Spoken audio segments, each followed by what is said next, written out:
ہمیں اپنی اوقات کا پتہ نہیں کہ کتنے کمزور ہیں، حالات کو بدلنے کی کوشش میں لگے ہوئے ہیں۔ بھئی حالات کا بنانے والا، بھیجنے والا اللہ رب العزت ہے، وہ مغیر الاحوال ہیں، جب چاہتے ہیں حالات کو جیسا چاہتے ہیں بدل دیتے ہیں۔ تو یہ تو حکم پروردگار کا ہوگا تب بدلیں گے۔ دنیا کے کہنے سے حالات بدلتے تو دنیا جنت بن جاتی، ہر بندہ اپنی من مرضی کی زندگی گزار رہا ہوتا۔ تو ایک ترتیب ہے اللہ رب العزت کے ہاں، چنانچہ ہمارے مشائخ نے 4 باتیں کہی ہیں، لوہے کی لکیر ہے۔ جب آزمائیں گے ان باتوں کو کھرا پائیں گے۔ پہلی بات کہ جو شخص اپنے اعمال کو سنوار لیتا ہے، اللہ تعالیٰ اس کے حالات کو سنوار دیتے ہیں۔ جو شخص اپنے اعمال کو سنوار لیتا ہے، اللہ تعالیٰ اس کے حالات کو سنوار دیتے ہیں۔ ہم اس کوشش میں لگے ہوئے ہیں کہ حالات پہلے سنوریں پھر اعمال سنواریں گے۔ آپ بات کریں دوست سے، بھئی آپ مسجد میں نظر نہیں آتے، کچھ کاروباری حالات ٹھیک نہیں، ٹھیک ہو گئے تو میں مسجد میں آؤں گا۔ یعنی ہم چاہتے ہیں حالات پہلے ٹھیک ہوں، اعمال بعد میں ٹھیک ہوں گے۔ کیسے ترتیب الٹ سکتے ہیں؟ چنانچہ جسے دیکھیے وہ اسی کوشش میں لگا ہوا ہے کہ پہلے حالات ٹھیک ہوں، بعد میں اعمال ٹھیک کریں گے۔ تو ترتیب ہی الٹی ہم کرتے پھر رہے ہیں۔ اعمال کو جو شخص سنوار لیتا ہے، اللہ تعالیٰ اس کے حالات کو سنوار دیتے ہیں۔ اعمال بگڑیں گے، حالات بگڑیں گے۔ جب کہا میں نے کہ یا اللہ تو میرا حال دیکھ، جب کہا میں نے کہ یا اللہ تو میرا حال دیکھ، حکم آیا میرے بندے نام اعمال لکھ۔ ہم حالات کا تو شکوہ کرتے ہیں، اپنے عمل تو نہیں نہ دیکھتے۔ تو اعمال کو سنوارنے سے اللہ تعالیٰ حالات کو سنوار دیتے ہیں۔ ہم اپنے اندر تقوی اور صبر و ضبط پیدا کریں، اللہ رب العزت ہر دور اور ہر زمانے میں تقوی اور صبر والے بندے کو فرش سے اٹھائیں گے، عرش کے اوپر بٹھائیں گے، تخت کے اوپر بٹھائیں گے۔ اب تقوی اور صبر کی طرف تو ہم آتے نہیں، چاہتے ہیں زندگی تو رہے جیسے ہم گزار رہے ہیں، حالات سیدھے ہو جائیں۔ کیسے حالات سیدھے ہو سکتے ہیں؟ سمپل سی مثال ہے کہ بجلی سے ایک مشین چلتی ہے، اب ایک بندہ مشین کو روکنا چاہتا ہے، ایک ہی ترتیب ہے کہ پیچھے سے بٹن بند کرو۔ آپ بٹن بند نہیں کریں گے، ہاتھ سے مشین کو پکڑ کے روکنے کی کوشش کریں گے، ہاتھ کٹوا بیٹھیں گے، سارا دن زور آزمائی کریں گے، مشین کہاں رکے گی؟ تو عقل مند بندہ مشین کو پکڑ کے نہیں کھڑا ہوتا، وہ سوئچ کو بند کرتا ہے۔ حالات کا سوئچ اللہ رب العزت کے ہاتھ میں ہے۔ تو ادھر رجوع کرنے کی بجائے کہ اللہ حالات کو ٹھیک کر دیجئے، ہم حالات کی مشین کے ساتھ کشتی کر رہے ہیں۔ کون ہمیں عقل مند کہے؟ تو پہلی بات، جو شخص اپنے اعمال کو ٹھیک کر لیتا ہے، اللہ رب العزت اس کے حالات کو ٹھیک کر دیتے ہیں۔ دوسری بات، جو شخص اپنی آخرت کو سنوار لیتا ہے، اللہ تعالیٰ اس کی دنیا کو سنوار دیتے ہیں۔ ہم پھر الٹے چاہتے ہیں کہ پہلے دنیا سنورے پھر ہم آخرت سنواریں گے، یہاں پھر ہم غلطی کرتے ہیں۔ دن رات دنیا سنوارنے میں لگے ہوئے ہیں، پزل بنی ہوئی ہے، ایک حصہ جوڑتے ہیں تو دوسرا ٹوٹتا ہے، وہ توڑتے ہیں تو پہلا ٹوٹتا ہے۔ ہر بندہ لگا ہوا ہے اسی کوشش میں۔ تو اللہ رب العزت کے ہاں ترتیب یہ ہے۔ اس کی مثال اگر دیکھنی ہو، صحابہ رضی اللہ عنہ کی مبارک زندگیوں کو دیکھیے، انہوں نے اپنی آخرت کو سنوارا، اللہ نے اس کے نتیجے میں ان کی دنیا کو سنوار دیا۔ بات کیا تھی کہ نہ کیسر و کسریٰ سے دبے، چند وہ لوگ کے اونٹوں کے چلانے والے، اور جن کو کافور پہ ہوتا تھا نمک کا دھوکا، بن گئے دنیا کی تقدیر بدلنے والے۔ انہوں نے اپنی آخرت کو سنوارا، اللہ نے دنیا سنواری۔ کیسے؟ اطمینان، اتنا اطمینان کہ یمن سے جوان عورت چلتی ہے اور مدینہ طیبہ پہنچتی ہے، اور پورے راستے میں کوئی اس کی طرف آنکھ اٹھا کر دیکھنے والا نہیں ہوتا۔ اللہ نے مال و دولت کے اتنے ڈھیر عطا کیے تھے۔ انس اللہ عنہ کہتے ہیں کہ میں لکڑی کاٹنے والے کلہاڑے سے سونے کی اینٹوں کو توڑا کرتا تھا۔ اب لکڑی کے کلہاڑے سے جو سونا ٹوٹے گا وہ تولوں میں اور گراموں میں تو نہیں ہو سکتا۔ اللہ نے اتنی دولت ان کے قدموں میں ڈال دی تھی۔ بچہ پیدا ہوتا تھا، اس کا روزینہ متعین تھا۔ سیدنا عمر اللہ نے ایک رات دیکھا، ایک عورت چھوٹے سے بچے کو روٹی کا ٹکڑا کھلانے کی کوشش کر رہی ہے، بچہ رو رہا ہے۔ پوچھا کیوں کر رہی ہو؟ کہنے لگی کہ امیر المومنین نے قانون بنایا ہوا ہے کہ جب بچہ دودھ چھوڑے گا پھر ہم بیت المال سے روزینہ متعین کریں گے، تو میں کوشش کر رہی ہوں۔ عمر اللہ آئے، بہت روئے۔ صحابہ کہتے ہیں کہ اس دن فجر کی نماز پڑھائی، قرات کے اندر اتنا گریہ اور بکا تھا کہ ہمیں سمجھنا مشکل ہو رہا تھا، اتنا رو رہے تھے۔ ہم حیران تھے آج امیر المومنین کو کیا ہوا۔ نماز پڑھانے کے بعد منبر پر بیٹھے، عمر کے اوپر اللہ رحم کرے، اس نے کتنے بچوں کی جان لی ہوگی۔ مقصد یہ تھا کہ میں نے جو یہ قانون بنایا تو کتنی ماؤں نے معصوم بچوں کے دودھ چھڑوائے ہوں گے اور وہ دودھ سے محروم ہوئے ہوں گے میری وجہ سے۔ پھر اعلان فرمایا کوئی ماں بچے کو دودھ جلدی مت چھڑوائے، جس دن بچہ پیدا ہوگا اسی دن بیت المال سے وظیفہ متعین کر دیا جائے گا۔ آج سے 1400 سال پہلے ہے۔ تو انہوں نے اپنی آخرت کو سنوارا، رب کریم نے اس کے بدلے ان کی دنیا کو سنوار دیا۔ قرآن مجید میں اللہ تعالیٰ فرماتے ہیں وَلَوْ أَنَّ أَهْلَ الْقُرَىٰ آمَنُوا وَاتَّقَوْا، اگر یہ بستی دیسوں والے ایمان لاتے، تقوی کو اختیار کرتے، لَفَتَحْنَا عَلَيْهِمْ بَرَكَاتٍ مِّنَ السَّمَاءِ، ہم ان کے لیے آسمان سے برکتوں کے دروازے کھول دیتے۔ تو ترتیب یہی ہے کہ جو آخرت کو سنوارتا ہے، اس کوشش میں لگتا ہے، دنیا اس کا سایہ ہے۔ اللہ دنیا کو خود بخود سنوار دیتے ہیں، الگ سے محنت نہیں کرنی پڑتی۔ مثال کے طور پہ جو بندہ سچ بولتا ہے تجارت میں، اللہ تعالیٰ اس کی تجارت کو خود سنوار دیتے ہیں۔ قسم اٹھا کے یہ بات کہی جا سکتی ہے کہ سچ بولنے والا تاجر کبھی مفلس نہیں ہو سکتا۔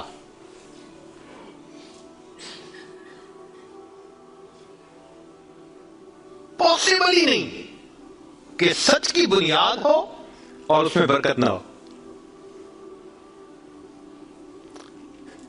تو دو باتیں، جو شخص اپنے اعمال کو سنوارتا ہے اللہ تعالیٰ حالات کو سنوار دیتے ہیں، جو اپنی آخرت کو سنوار لیتا ہے اللہ تعالیٰ اس کی دنیا کو سنوار دیتے ہیں۔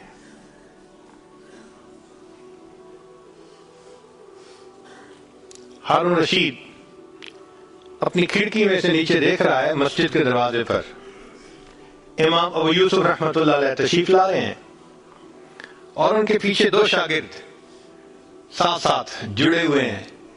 دونوں چاہتے ہیں کہ میں جوتے اٹھاؤں، ہر ایک اس کوشش میں ہے۔ جب امام ابو یوسف رحمۃ اللہ نے جوتے اتارے تو ان میں سے ایک بچے کا ہاتھ ایک جوتے پہ پڑا، دوسرے کا ہاتھ دوسرے جوتے پہ پڑا، دونوں نے ایک ایک جوتا اٹھا لیا۔ پھر انہوں نے فوراً آپس میں یہ طے کر لیا کہ ایک نے کپڑا بچھایا، رومال، ایک نے بھی جوتا ڈالا، دوسرے نے بھی اس میں ڈال دیا، ایک نے ایک طرف سے پکڑ لیا، دوسرے نے دوسری طرف سے، کہ دونوں کو جوتے اٹھانے کا اجر مل جائے۔ حضرت آگے جا رہے ہیں اور پیچھے دو طالب علم اس طرح جوتے لے کے جا رہے ہیں کہ رومال کے اندر جوتے ہیں، ایک نے بھی پکڑا ہوا ہے دوسرے نے بھی پکڑا ہوا ہے۔ ہارون رشید نے دیکھا تو ٹھنڈی سانس لی. بیوی نے پوچھا ہارون رشید کیا ہوا؟ کہنے لگا یوں تو دنیا ہمیں بادشاہ کہتی ہے، ہمارے جوتے اٹھانے کے لیے بھلا کون جھگڑتا ہے. یوں تو دنیا ہمیں بادشاہ کہتی ہے، ہمارے جوتے اٹھانے کے لیے بھلا کون جھگڑتا ہے. جو آخرت سنوارتا ہے اللہ ایسے دنیا سنوارتے ہیں کہ دنیا جوتے اٹھانے کے لیے جھگڑتی ہے آپس میں. تو فرمایا کہ جو اپنی آخرت کو سنوار لیتا ہے اللہ تعالیٰ اس کی دنیا کو سنوار دیتے ہیں. چنانچہ ایک سیاح ہندوستان آیا گھومنے پھرنے کے لیے، اجمیر شریف بھی گیا. وہاں اس نے حضرت خواجہ معین الدین چشتی اجمیری رحمۃ اللہ علیہ کے مزار پہ دیکھا مسلمان بھی آ رہے ہیں اور ہندو بھی آ رہے ہیں اور سکھ بھی آ رہے ہیں. اللہ کی شان، اللہ رجوع دے دیتا ہے نا، سبھی آ رہے ہیں دعائیں مانگ رہے ہیں. تو وہ بڑا حیران کہ ہر کمیونٹی کے لوگ آ رہے ہیں، ہر مذہب کے لوگ آ رہے ہیں. تو جب واپس گیا تو بیوی نے پوچھا کہ بتائیں آپ نے کون سی انوکھی چیز وہاں دیکھی؟ تو اس نے کہا ہاں میں نے ایک چیز انوکھی دیکھی کہ ایک شخص قبر میں لیٹا ہوا تھا مگر لوگوں کے دلوں پر حکومت کر رہا تھا. ایک شخص قبر میں لیٹا ہوا تھا مگر لوگوں کے دلوں پہ حکومت کر رہا تھا. اللہ تعالیٰ یوں دنیا سنوارتے ہیں. تو دو باتیں، جو شخص اپنی اعمال کو سنوار لیتا ہے اللہ تعالیٰ اس کے حالات کو سنوار دیتے ہیں، اور جو شخص اپنی آخرت کو سنوار لیتا ہے اللہ تعالیٰ اس کی دنیا کو سنوار دیتے ہیں. تیسری بات کہ جو شخص اللہ رب العزت سے اپنے تعلق کو سنوار لیتا ہے اللہ مخلوق سے اسے تعلق کو سنوار دیتے ہیں. آج ہم چاہتے ہیں چچا راضی ہو جائے، پھوپھو راضی ہو جائے، بہن راضی ہو جائے، اور عجیب بات ہے یہ رشتہ داریوں کے معاملے ہیں ہی ایسے، کھاؤں کدھر کی چوٹ بچاؤں کدھر کی چوٹ، سمجھ ہی نہیں لگتی کہ سب کو کیسے راضی کیا جائے. انسان حیران ہوتا ہے اور یہ ہم تو سب کے ساتھ اچھا کرتے ہیں مگر پتہ نہیں رشتہ دار ہم سے راضی نہیں ہوتے. اس کے پیچھے بھی راز ہے. کیوں؟ کہ ہم نے اللہ سے اپنے تعلق کو تو سنوارا نہیں ہوتا، مخلوق سے تعلق کیسے سنورے گا؟ تو فرمایا کہ جو شخص اللہ رب العزت سے اپنے تعلق کو سنوار لیتا ہے اللہ تعالیٰ مخلوق کے ساتھ اس کے تعلق کو سنوار دیتے ہیں. اگر اس کی مثال دیکھنی ہے تو نبی علیہ الصلوۃ والسلام کی مبارک زندگی کو دیکھیے. ایک وہ وقت بھی تھا کہ جب اپنے رشتہ دار نبی علیہ الصلوۃ والسلام کو تکلیف پہنچاتے تھے، آپ بازار میں آگے آگے دعوت کا کام کرتے تھے اور پیچھے آپ کا چچا ابو لہب لوگوں کو کہتا تھا کہ یہ شخص غلط بیانی کر رہا ہے تم اس کی بات مت ماننا. اپنے مخالفت کرتے تھے. ایک وہ وقت بھی تھا. پھر ایک وہ وقت آیا کہ جب اپنوں نے مکہ مکرمہ میں جینا تنگ کر دیا اور نبی علیہ الصلوۃ والسلام نے بیت اللہ کو دیکھ کر کہا بیت اللہ میں تجھے کبھی نہ چھوڑتا مگر مکہ کے رہنے والے مجھے یہاں بسنے نہیں دیتے. مبارک آنکھوں میں آنسو تھے اور اللہ کے حبیب جدا ہو رہے تھے. پھر کیا ہوا؟ 10 سال کے ہی عرصے میں حالات نے وہ پلٹا کھایا کہ جب آپ آ کر فاتح مکہ بن کر بیٹھے تو وہی قریش تھے جو قدموں میں آ کر پڑ گئے اور انہوں نے آپ کی غلامی اختیار کر لی. ہندا نے کہا جتنے خیمے دنیا میں تھے سب سے زیادہ آپ کے خیمے سے مجھے نفرت ہوا کرتی تھی، آج جتنے خیمے ہیں سب سے زیادہ محبت مجھے آپ کے خیمے سے ہے. اللہ اکبر کبیرہ. تو جو شخص اللہ سے اپنے تعلق کو سنوار لیتا ہے اللہ مخلوق سے اس کے تعلق کو سنوار دیتے ہیں. فضیل بن عیاض رحمۃ اللہ علیہ فرماتے ہیں مجھ سے جب بھی اللہ تعالیٰ کی نافرمانی ہوئی، مجھ سے جب بھی اللہ تعالیٰ کی نافرمانی ہوئی میں نے اس نافرمانی کا اثر اپنے ماتحتوں کے اندر دیکھا. یہ ریفلیکشن ہوتی ہے. ہم اللہ کی نافرمانی کرتے ہیں اللہ مزہ چکھا دیتے ہیں کہ اپنے جو ماتحت ہوتے ہیں ان کو نافرمان بنا دیتے ہیں. اچھا بھائی تم ذرا اس کو ایکسپیرینس کرو ذرا. وہ جی کیا کریں، بیوی سنتی نہیں ہے، حضرت بس اولاد افلاطون بن گئی ہے، حضرت بچے نے ذلیل کر دیا ہے. کیوں شکوے ہوتے ہیں ہمیں کہ ہمارے ماتحت ہماری نہیں مانتے، جبکہ ہم اپنے آقا کی نہیں مان رہے ہوتے.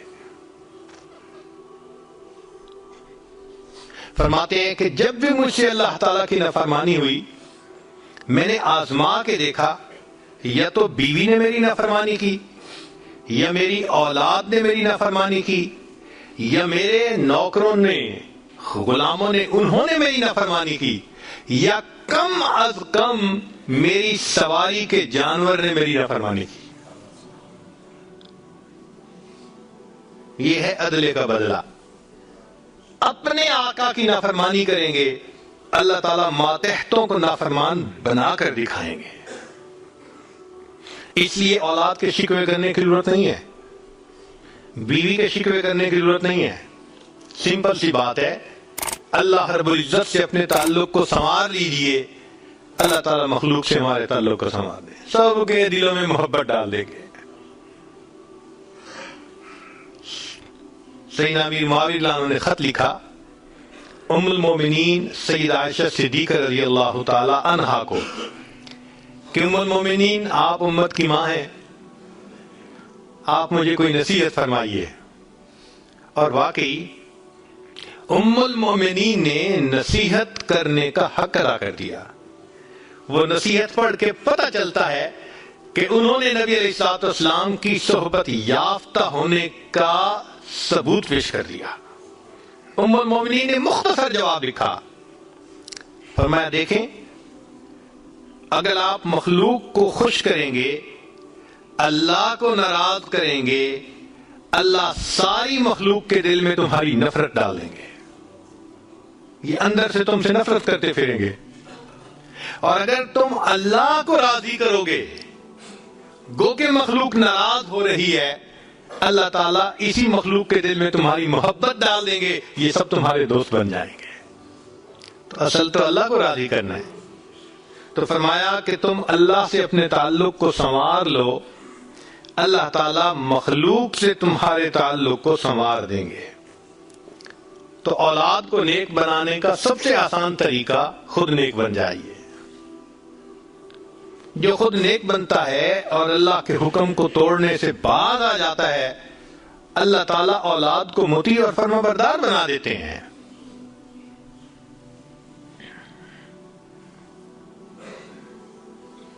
تو اب تک 3 باتیں.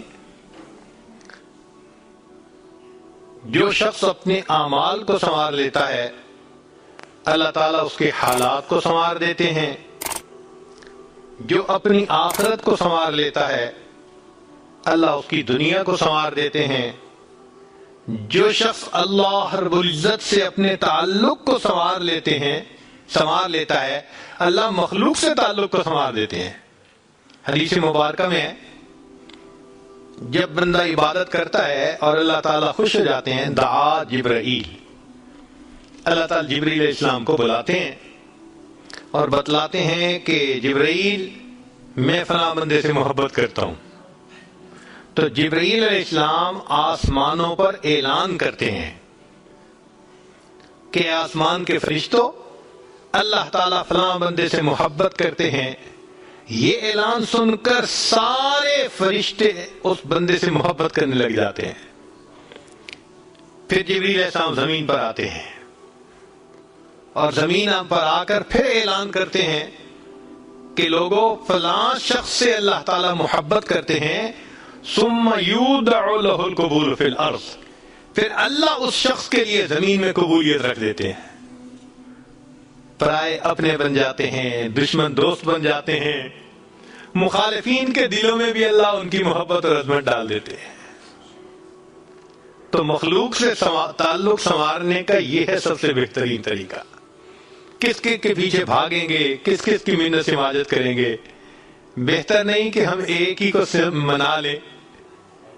جس نے اللہ کو منا لیا، اللہ تعالیٰ مخلوق کے ساتھ اس کے تعلق کو سارا ٹھیک فرما دیں گے۔ چوتھی بات کہ جو شخص دن کے اعمال کو سنوار لیتا ہے، اللہ تعالیٰ اس کے رات کے اعمال کو سنوار دیتے ہیں۔